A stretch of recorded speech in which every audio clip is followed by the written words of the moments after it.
Hello, everybody, and welcome back to the Son of a Blitch podcast. I'm your host, George Blitch. Today, I sat down with Ben Masters and had a wonderful, wonderful discussion about his career as a filmmaker, as an author.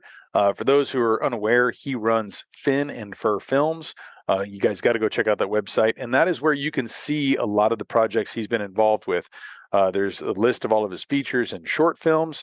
Probably most recently and most well known is the Deep in the Heart film, which was narrated by Matthew McConaughey. There is also an accompanying book, which I highly suggest you check out. There's The River and the Wall. Him and some friends took a journey all throughout the Rio Grande from the very tip of Texas down to the south. It's the whole journey, really highlighting what is going on there. And they talk about, there's this idea in 2016 about the border wall and going all across the border. And he kind of explored what would happen. What does that look like? How it's not even feasible in some areas, what that would do to the wildlife, conversations with people on both sides of the border. And it's just a really enriching film. We also talk about his film Unbranded. Him and some friends had taken a trip where they got some wild Mustangs that they adopted and took them from Texas all the way up to Montana, and they filmed that. There's also a book as well. I got both of those above me, The River and the Wall and Unbranded. Wonderful, wonderful books. So I highly suggest you check out the films and you check out the books. I think it is something that you guys will really enjoy. And we're going to be doing a giveaway here too. So I'll have some more details on that. I'll be posting on Instagram and Facebook as well, and some details below here in the comment section. But we will be giving away a signed copy of each of those books to some lucky listeners there. And there's some shorts there that you guys have to see. There's American Ocelot. There's The Return of Bighorn Sheep. There is Horse Rich, Dirt Poor, Lions of West Texas. And there's the new HEB series as well. HEB contacted him, want to put out some a wonderful little kind of mini shorts. That's called Our Texas, Our Future. And there's just a myriad of projects that are in the works that, Ben talks about. There's just some great films on the horizon that I cannot wait to check out. He has some incredible work that he's done over the years. And you guys, I really want you to go see it. It's some wonderful projects he's been a part of. I think you're going to love them. They go over to Fin and Fur Films and follow them there. Go check out the website and learn more. If you got any questions, leave some comments below. I'm happy to answer them or happy to, forward them on to Ben as well.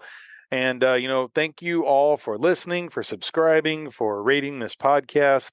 It really means a lot to me that you're sharing this with your friends, and thank you very much. I see the numbers growing, and I really appreciate that. I love sharing people's stories such as Ben and getting them out in the world. And so thank you all for the support. Without further ado, here is the interview and podcast with Ben Masters. All right, Ben, thank you so much for joining me today. How are you? I'm doing well. Catching a little rain, and it's not 150 degrees outside, so life's good. I feel like we've turned a corner here in Texas. I'm so excited about that. I figured let's start at the very beginning. I want to talk about how you got involved in, your love and then a career in the outdoors. Maybe if you can talk about, your kind of your genesis of being introduced into maybe hunting, fishing, outdoors, and then I kind of want to have you thread through to how you started to develop, your foothold in the industry of doing all this amazing travels, the films you've put out, the books you've put out. You've done so many wonderful things. I know we got a lot of new stuff you're working on that we can talk about, but maybe let's just start at the beginning, man. Talk about your genesis in the outdoors. Oh, okay. Well, my family, we're sod busters from up in the Texas Panhandle. Both sides ranching and farming, and it was actually kind of cool. I got to know all four of my great grandparents, and they lived a lifestyle that was more difficult than anything I'll ever get to understand. Growing up in the Dust Bowl in the Texas Panhandle, and I got to spend a lot of time with them as a kid. As free child labor, working around the farmhouse and the ranch. And my dad was in the ranching business and farming business whenever I was, small. And then he switched over to home mortgage whenever I was in middle school. but he would let me ride around on the truck with him. And, I think as a kid, just being outside all the time, you just can't help but just get endlessly fascinated with the world that you're in. And, was strongly encouraged to catch grasshoppers and go fishing and just kind of spend time outside. And then I studied wildlife biology at Texas A&M, and kind of went through those early 20 years. I guided pack trips kind of in the Yellowstone area in the summertime, and then I guided elk hunts between Cody and Jackson in the thoroughfare wilderness, or in the thoroughfare in the kind of in that really wild country just south of Yellowstone, September, October, and then guided deer hunts November, December in South Texas, and then did spring semesters at school. So I had like the best 6 years ever right in there. And I think I got into film. We did a movie called Unbranded that came out in 2015, and it was right after we got done with college. Some friends and we decided to kind of take this, 6-month period of our lives, and before we entered into getting like a real career, be like, hey, we've been going to grade school, we've been going to middle school, we've been going to high school, we've been going to college. Like, hey, let's just take some time for ourselves and just go be selfish. And we did. So we took 6 months off, saved up some cash, and went and adopted a handful of Mustangs from the Bureau of Land Management, trained them, and then we did a 3,000-mile horseback trip from the Mexican border through Arizona, Utah, touched Idaho just a little bit, and then went into Wyoming, and then through Montana up to the Canadian border. And that was in 2013. I think that trip took right around 5.5 months, something like that. And we decided to film it as we were going through. So we did a little Kickstarter video to raise some cash to pay for production. And then it kind of grew a little bit bigger than we had anticipated. And the movie certainly turned out a whole lot better than we had anticipated. And that film came out in 2015 and was called Unbranded. And the reason why it's good, I give credit to director Phil Baraboo for just seeing a vision there and running with it. But that whole experience really opened my eyes to the power of what a film can do.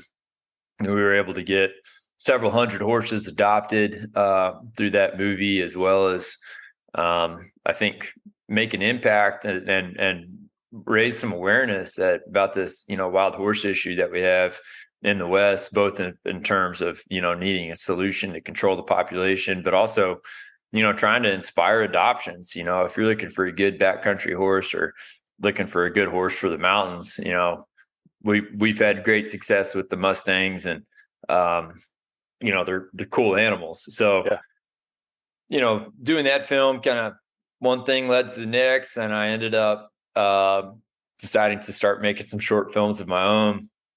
And since that point in time, I've gotten the opportunity to make about 24 short films and 2 feature films, and kind of still figuring it out like the rest of us. But I've gotten about 8 to 10 years or so of filmmaking experience, and I love it. I absolutely love it.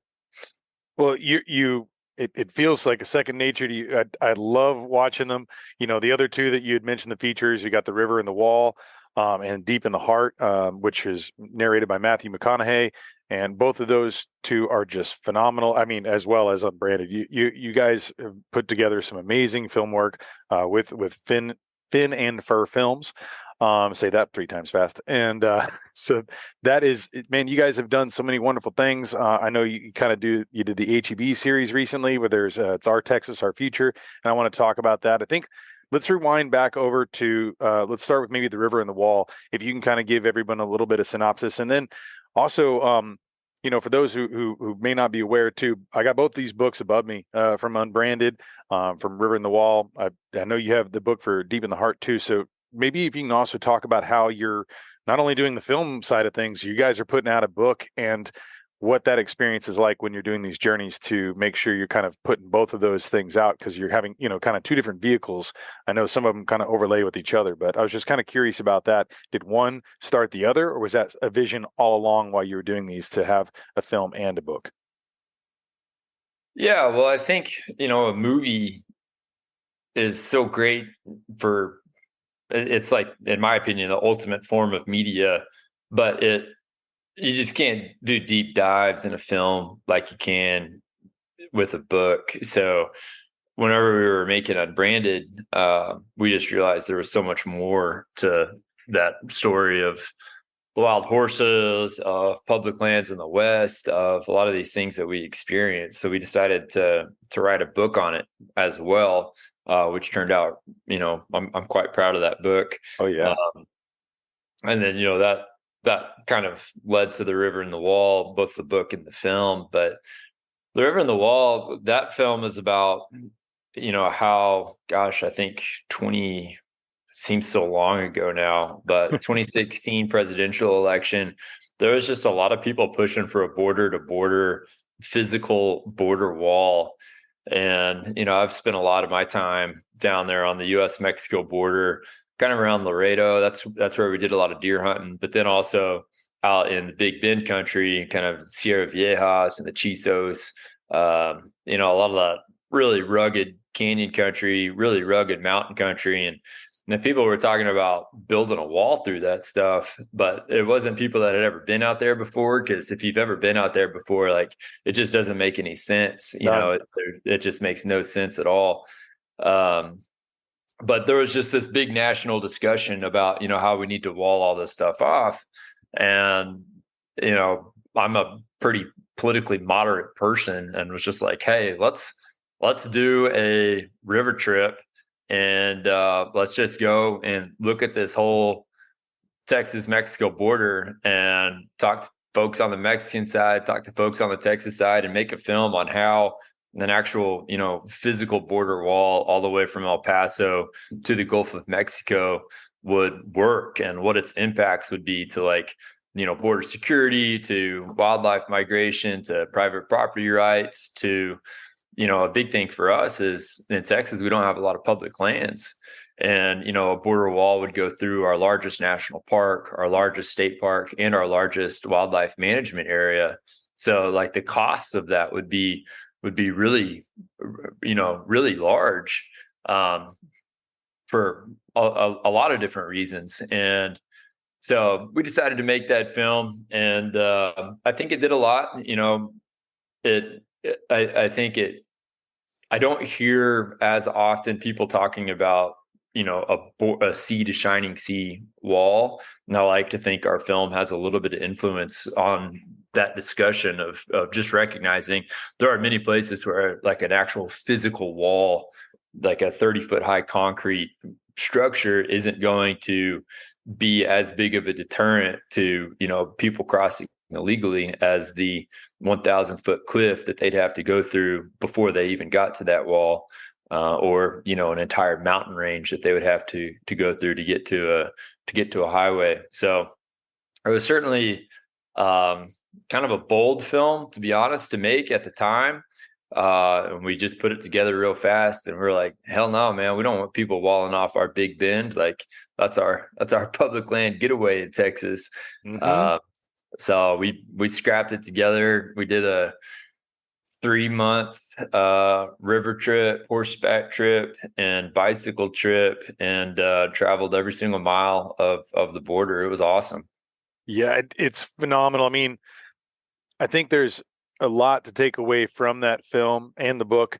And just to be able to go and see that, the cinematography that you have in your films are really just top notch. And I think it really shows the beauty of the landscape, and also, like you talked about, the complexities and the issues there too. A lot of that's there. There are certain areas that obviously you cannot put a wall. If they were going to try to put one, it's just physically impossible. And it would devastate all sorts of different corridors and for wildlife. And that's something that you kind of touched about a little bit in deep in the heart. I know, and there's some really wonderful cinematography sections in there, but one that really stuck out to me, and I think it talked about your love of like the ocelots and down by the border and how there are very, very few. I think in maybe 100 to 150 total here in Texas. There's more in South America, but we have a very small amount. And there's some private ranches where they might have some as well too that are kind of unknown. Maybe they're not talking about it, or maybe they don't even see them in that thick brush. But if you can kind of maybe talk about what that idea of why we need to preserve this wildlife area for them, and maybe we can kind of talk kind of bridge that into more of what inspired you to do deep in the heart. And I wanted to kind of talk about too, I know you have a love of your heart, the ocelots, and you got some amazing footage, and your kiddo there too, man. That's just some of the best filming. I loved that. I love that, man. Tears of the eyes on that. It was beautiful. Yeah, I was getting to go camera trap ocelots with my little girl. She has no idea how spoiled she is. She's like, oh, look, this is normal. Yeah, every 2-year-old gets ocelot camera trap photos. And gets in the film. Yeah. So, I actually don't think an ocelot, I don't think the ocelot is a really good tool or a really good species to talk about. Like the importance of conserving migratory or dispersal or migratory routes, whatever you want to call it, just, animals moving back and forth across the river. And right. Primarily because, the lower Rio Grande Valley from, really about the town of, or pretty much from like Lake Falcon all the way down to the Gulf, that whole area down there has been so developed, and there's so many highways, and there's so many farms, and there's so many towns and stuff. I do not believe that an ocelot would be able to disperse out of Mexico through all of that and then meet up with our ocelots in Texas, whether or not a wall exists or like, I think that landscape has changed so drastically from humanity that wall is not going to make a difference. Yeah, that door's already closed then. Got it. Yeah, I think so. I mean, I think a bigger, more important place to look at in terms of a physical border wall impeding potential dispersals or animal migrations would be like from Laredo up to Del Rio, and then from Del Rio west to El Paso. And some of that country, I can't imagine that there would ever be a wall actually built, but some of it you could. I mean, the whole River Road right there next to Big Bend Ranch State Park. Honestly, you could do it all the way from like Santa Elena Canyon, all the way to El Paso, and then probably from like the end of Langtree, like San Francisco Canyon, all the way to Del Rio. Like that is feasibly possible. And what you would have issues with there is, we're experiencing black bears returning to Texas right now. Yeah. And, this amazing natural recolonization. And, the short history of that is during the settlement of Texas, especially during like the sheep and goat days, back in the 40s and 50s, whenever there was a ton of big mohair incentives, there was just an all-out effort on predators to protect livestock. And we extirpated our bears from the state in the mid 1900s, and it kind of happened without people even realizing that it happened. And then before you know it, like bam, they were gone. Yep. And then they started coming back slowly in the 1980s into Big Bend National Park. So now you see them in the national park, you see them in the state park, you'll see them on Black Gap sometimes, and then you're starting to see bears pop up like in the Del Rio area, and then even down south, down closer to like Brackett, and even down there by Laredo. They actually had a bear in Uvalde the other day. There was I saw that cross on the highway, or the at least the road. So they're out. Nobody knows how many of them there are. Maybe there's 100, maybe there's 300. We don't know. There's some folks at the Borderlands Research Institute that are calling them and trying to figure out, how many bears are there and what are they eating? How are they surviving? And they're discovering all sorts of super fascinating things. So that'll be really cool to see, bear recolonization in our lifetime in Texas. That's super exciting. But yeah, I mean, one of the things, if you did have a continuation of border fencing or border walls get built over the next few decades, that would certainly be impacted. Sure. Bears would be, and then also probably mountain lions in South Texas. We don't really know a lot about the mountain lion population or density or mortality in South Texas between, and if you if you made a triangle between like Laredo to Del Rio to Freer, and then maybe expanded it out just a little bit. That's kind of the believed mountain lion distribution in South Texas, but we don't really know.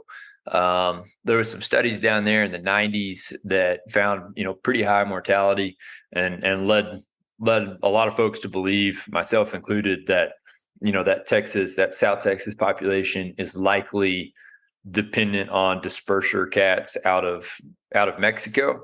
But again, we don't know that. We don't know if there's 50 cats or 250 cats in South Texas. We have no idea. But most certainly, if there was a border fence that was built from like Del Rio to Laredo, that would stop off or bring a halt to both bear and lion dispersals. And I love lions and I love bears. I think Yep. Texas is a richer place because of it. So I'd sure hate to see that happen. Certainly a border to border wall. And I think, there's some research that's going to be happening over the next couple of decades. Hopefully that will show what are these dispersal corridors, what are some areas that we need to leave open for wildlife to come back and forth. And, if we can find a way to secure our border that doesn't require, a 30-foot high concrete fence that, blocks all wildlife, I'd really like to see that happen. Sure. No, absolutely. And let's kind of talk a little bit more about mountain lions, because you in the film, Deep in the Heart, you have some amazing footage of them there. I was curious about, for those who might not have seen that yet, and I encourage everyone to go watch that.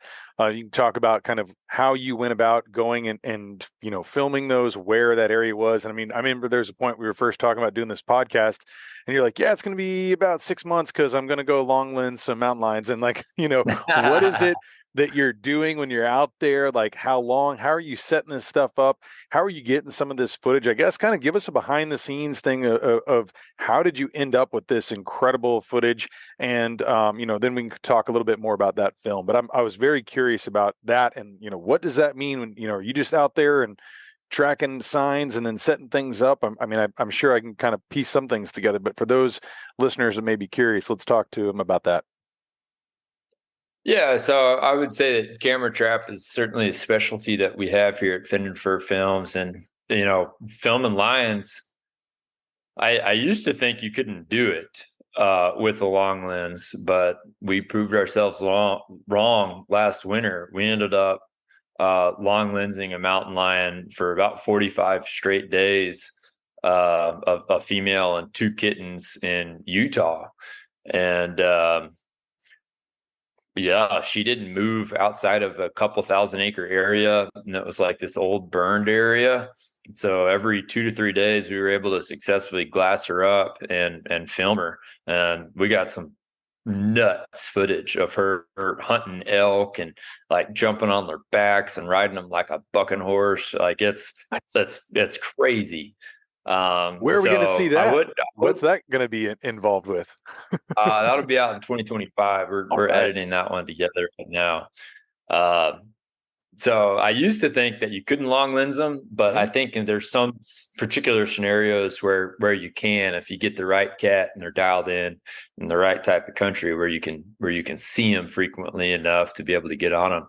But they're really frustrating. They tend to disappear on you, and sometimes they'll be totally nocturnal, and then other times you'll see them out moving around at 1 o'clock in the afternoon. They don't tend to stick to a schedule and a habit, kind of like a deer does. But so, yeah, I mean, we've started camera trapping lions, and it's a hard place to camera trap mountain lions. Texas, our density isn't super high.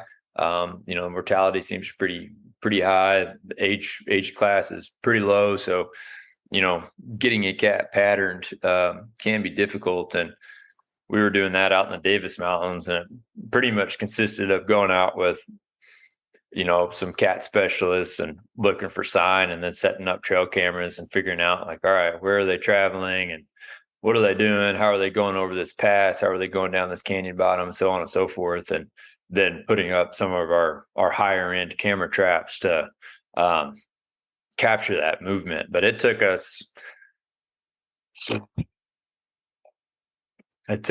14 months, I think, to get 16 clips, to get 16 shots of mountain lions. I think every single one of them made it in the film. So they can be really frustrating to try to film and camera trap. I can imagine. Well, it's some of the best footage. It's amazing. I love it. There's that one too where there was like a trap on the ground. I know that you guys had not sprung that, but like shows, if you can talk about that maybe.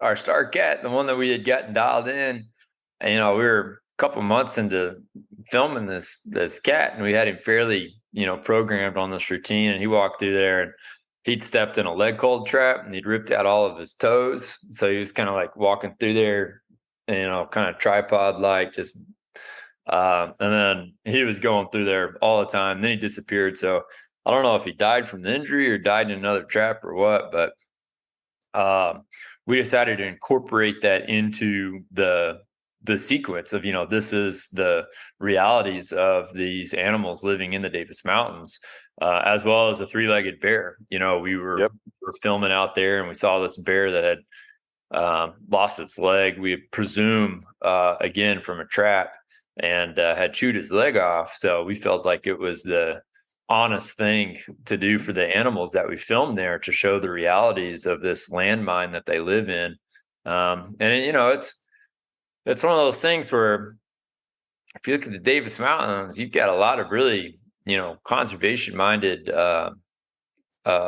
landowners, and there's a couple of them out there that do the trapping, and they end up trapping everybody's cats because their home ranges can be 100,000, 150,000 acres of territory. So, and they're so easy to trap too. But yeah, Texas is the only state that doesn't have any type of mountain lion management or monitoring at all. We have no idea how many cats we have, no idea what their distribution is, no idea what their density is. All the studies that have existed show an extremely high mortality, much higher than the natural recruitment. Yet we still have cats here. And there's a lot of folks that say, hey, there's more cats now than there was 50 years ago.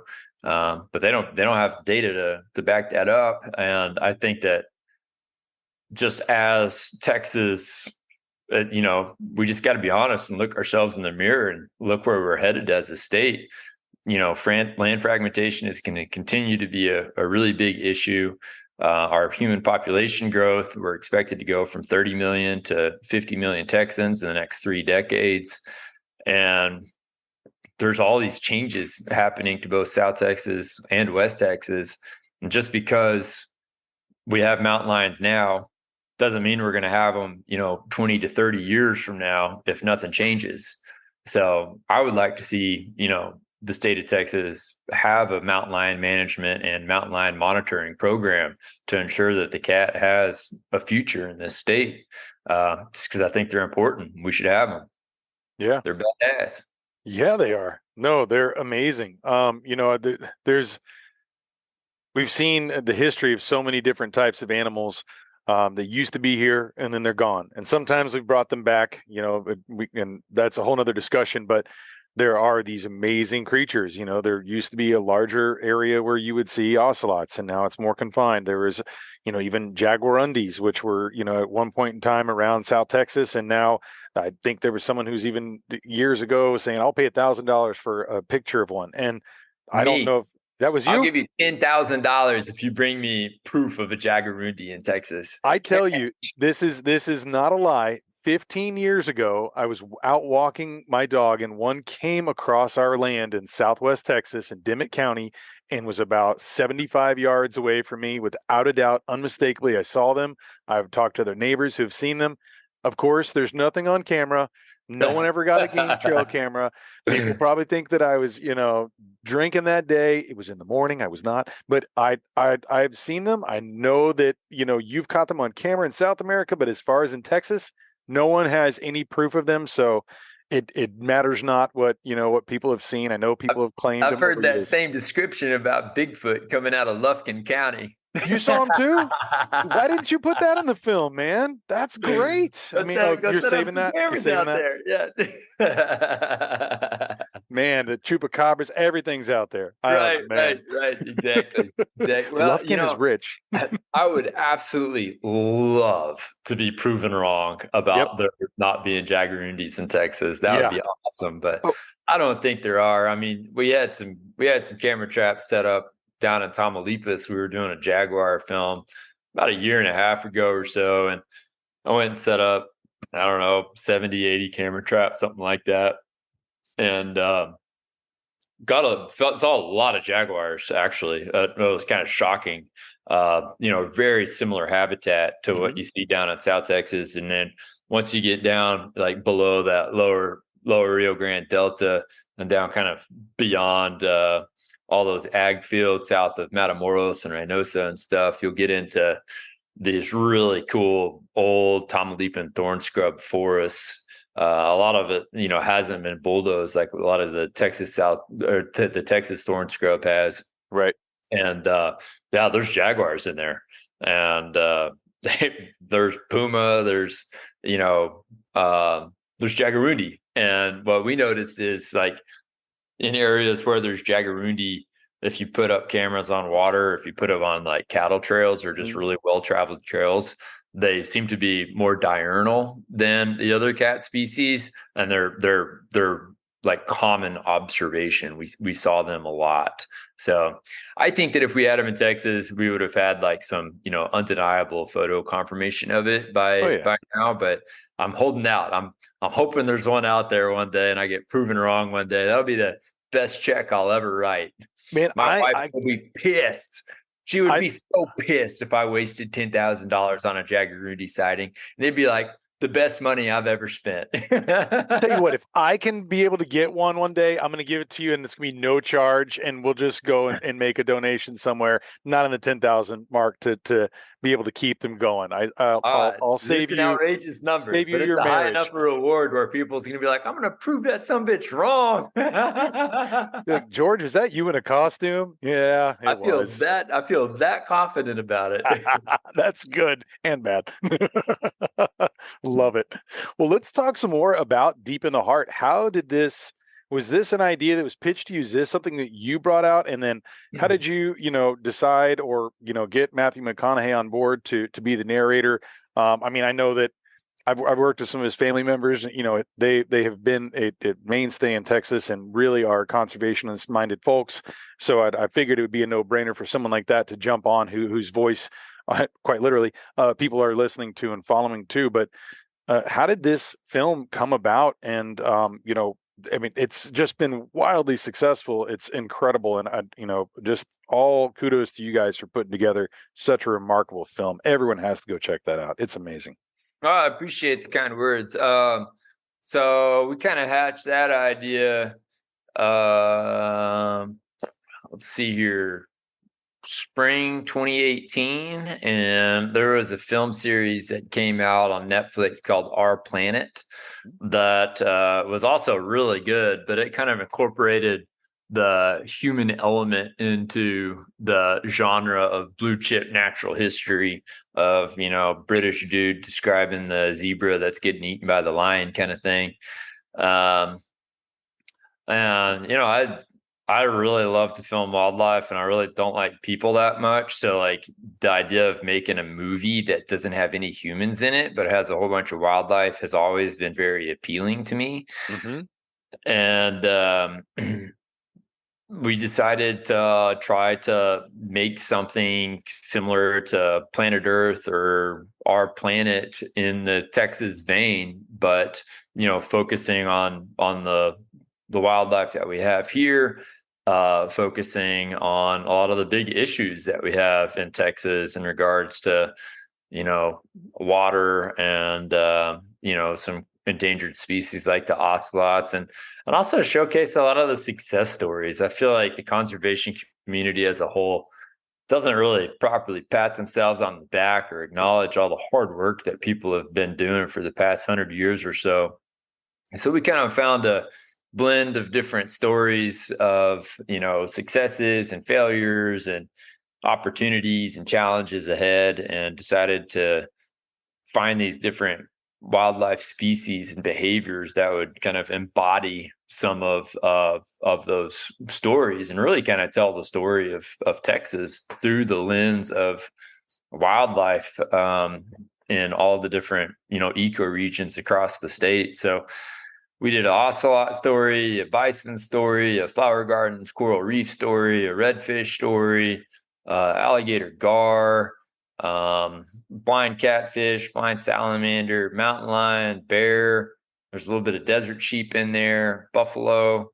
And so anyways, we were shooting all this, and we got a couple sequences together, and I Googled to see who Matthew McConaughey's agent was, and it popped up, and I just cold called him and said, "Hey, I've got this film. I think Matthew would like to narrate it, and I'd sure like for him to narrate it. So can you show it to him?" And he watched it, and he was like, "Man, this is cool. I'm gonna show Matthew." And it was like the next day, his agent called me back and said, "He's in. He loves it. Like, let's go. What are your terms?" So I had to just like pull some terms out of thin air, and September 19th, 9 a.m., 5 hours. And it ended up going through, and he did a great job. He did a great job.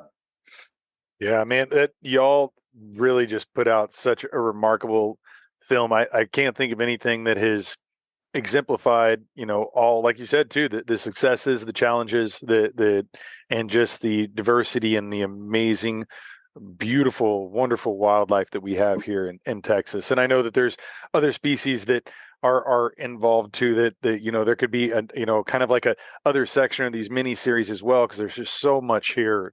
We have so much amazing diversity, and it's that kind of call to action too, that we need to pay attention and do whatever we can to preserve what we have in this way of life before things are gone. So again, I'm just super happy that you put that together. You've been involved with so many other shorts. Got obviously American Ocelot. That was one that has its own thing. I think it was on PBS. Was it not? Was that where it? I was on PBS Nature. Yep. Yeah, 1 hour special on ocelots. And people can still just kind of queue that up, right? And I mean, there's a lot of different links there on Fin and Fur Films, and that people can kind of be able to navigate to those. You got the Return of the Bighorn Sheep, Horse Rich, Dirt Poor, Lions of West Texas, and then now you have the HEB series, Our Texas, Our Future, that's out. Can you talk a little bit about that? Because that's something that's kind of a little bit more recent that you guys have been working on. Yeah. Yeah, so we got a call, I think about a year ago or so, from HEB, and they said that they really loved Deep in the Heart and wanted to talk to us about making some wildlife films for HEB. And I mean, that was like one of the greatest phone calls in my life. Of like, are you serious? Like, my local grocery store is calling me to serve, because HEB is not only the greatest grocery store, maybe the best company on earth. So I felt like a civic duty. Exactly. Yes. Reporting to I duty. will serve my butter tortillas and guacamole. Does it come with this? You put it in the writer? Yeah. No, I understand. I did actually. Yeah, I tried to get free guacamole for life in the contract. Yeah. Their legal team was like, "Well, are we talking about 50 years or 20 years? And what is the quantity? And is this something that your heirs can receive? And Yes. how would it be broken down over time?" And I was like, "Whoa, guys, I just wanted some free guac. Like, we don't need to go down this." So 20 years. it was holding up the green light. So I killed the butter tortillas and guacamole out of the contract. But Yeah, they were wanting to make some short films to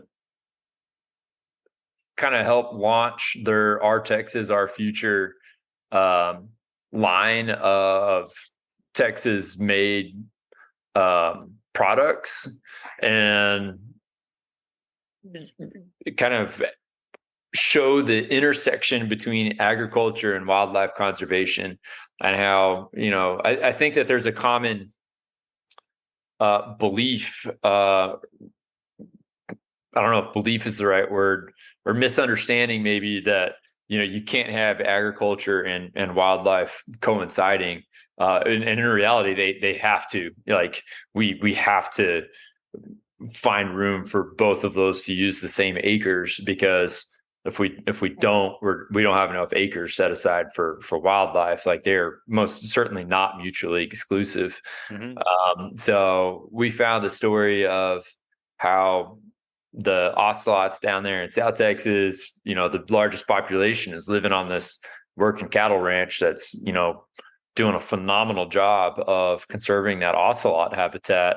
And then we did a story on, how these black bears are returning out there to West Texas.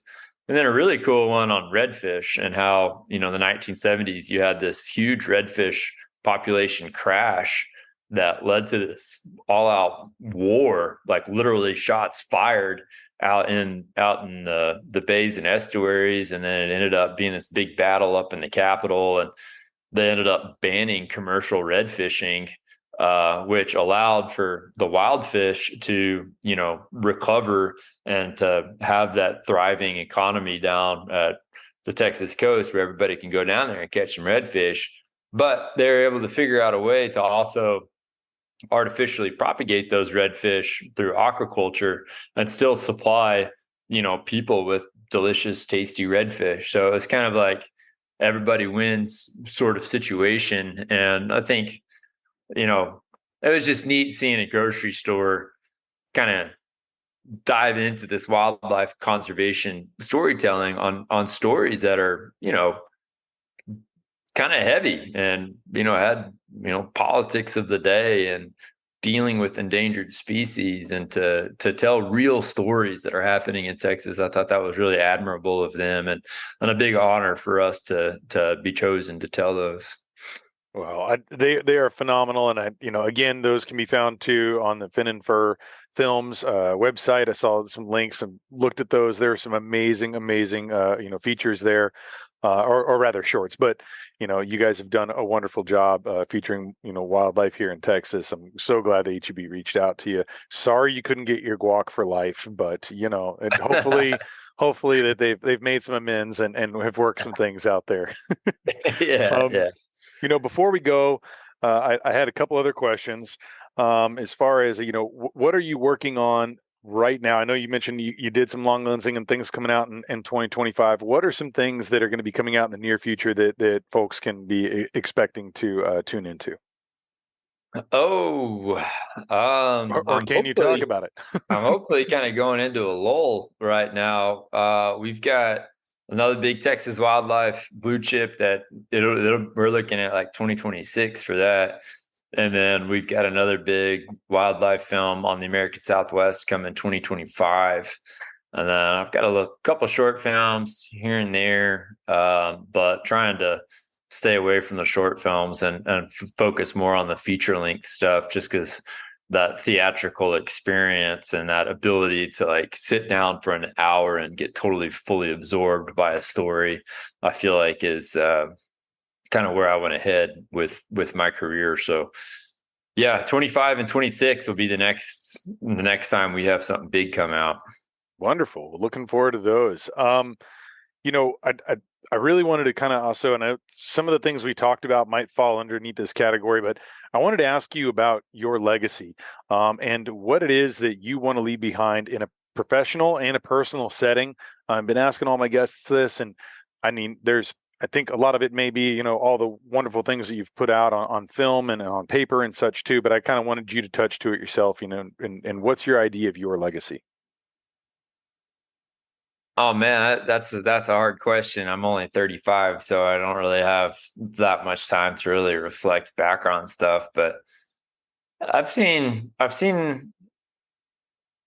there's been enough reflection time on some of our films to where we can look back and, have a little bit of perspective on what they've done. And I do think that film is a really powerful form of media. And I think that it comes with a lot of responsibility, because whenever you make something, the viewer assumes that what you're saying is true. And sometimes truth is really hard to find, and it's hard as a film director and an editor to have this burden of truth, and to know that your form of media is most likely going to be the like baseline of information for thousands or tens of thousands or even hundreds of thousands of people that watch it. And I think the legacy, or the standard in which I try to uphold ourselves in making films, is to tell things honestly and as truthfully as we can. And it can be hard sometimes, because you also have to make it entertaining, and you have to make it dramatic.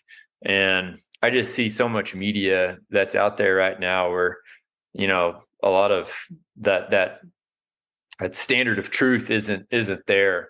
But we do a lot of fact checking and try to do everything we can to have work that we're really proud of, 10, 20, 30, 40 years down the road. So I really hope that we have that legacy. And I really hope that a lot of the stuff that we're producing,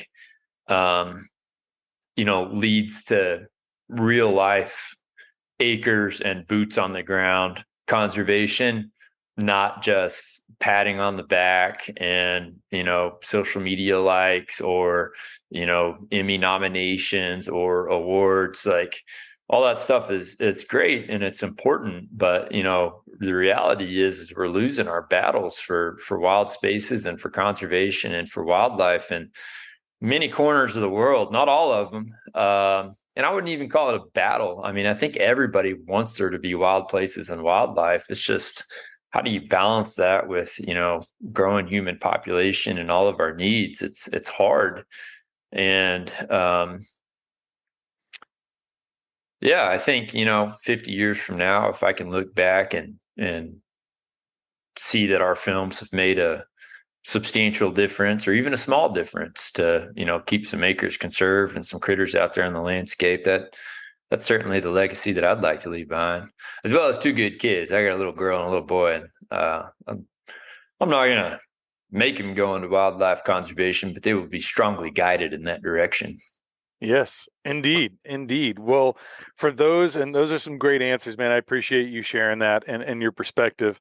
And I think maybe to kind of bookend that too, are there some organizations, some groups, associations here in Texas that you feel people should probably follow, look into, if they are now inspired today or tomorrow to be able to, want to make a difference for their generations, for our future generations, our children, and the 7 generations down the line? Who are some folks that you feel are doing it right, that we should kind of be able to promote and look towards for that kind of guidance? Man, there's so many. It's honestly hard to even say. And I mean, we have so many options in Texas. Like, literally every single river basin that we have has a group that is dedicated on behalf of the health of that river.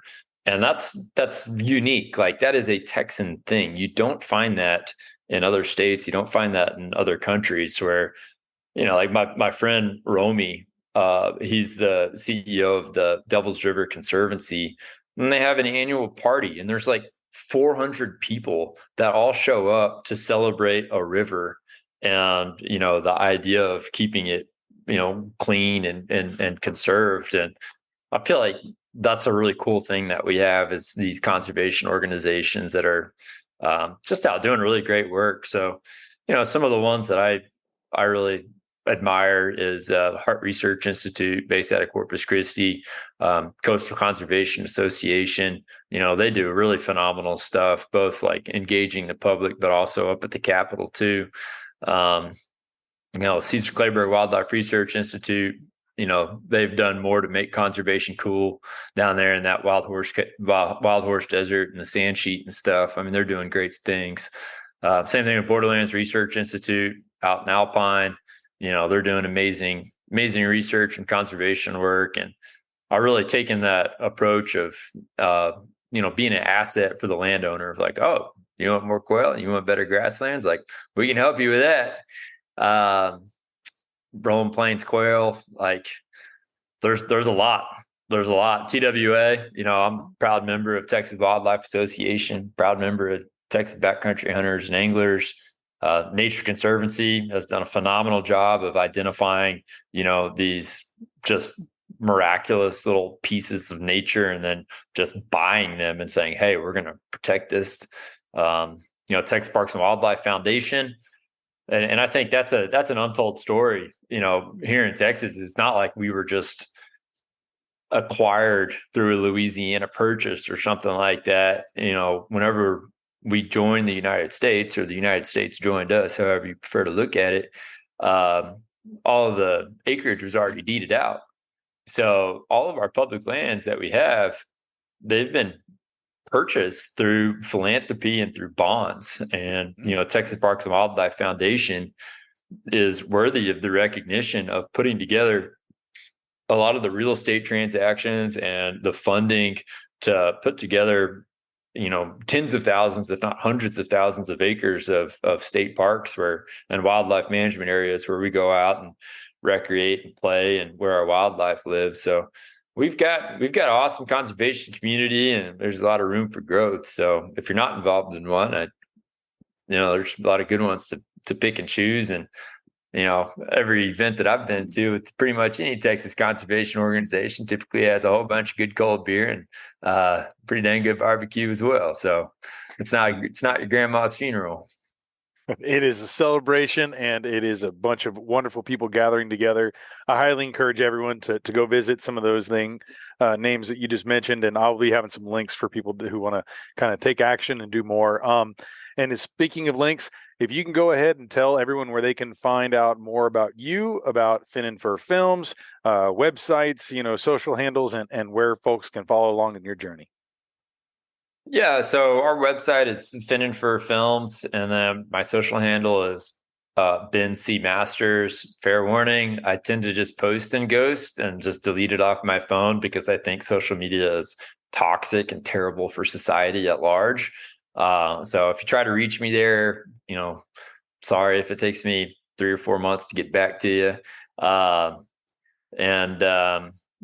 Yeah, I would say go to finandfurfilms.com. You can see our filmography and start with Deep in the Heart. That's the one that I think I'm most proud of so far in my career. Well, hey, once again, thank you so much for joining me today and for sharing everything and for all the amazing, wonderful work you do. I definitely encourage everyone to go check out your website, go look at all these features, all the short films, the HEB series. And yes, once again, Ben, thank you. I really appreciate it. I really enjoyed this chat today. Thank you. Yeah. Well, thanks for having me, and best luck with everything. Thank you. Take care, man.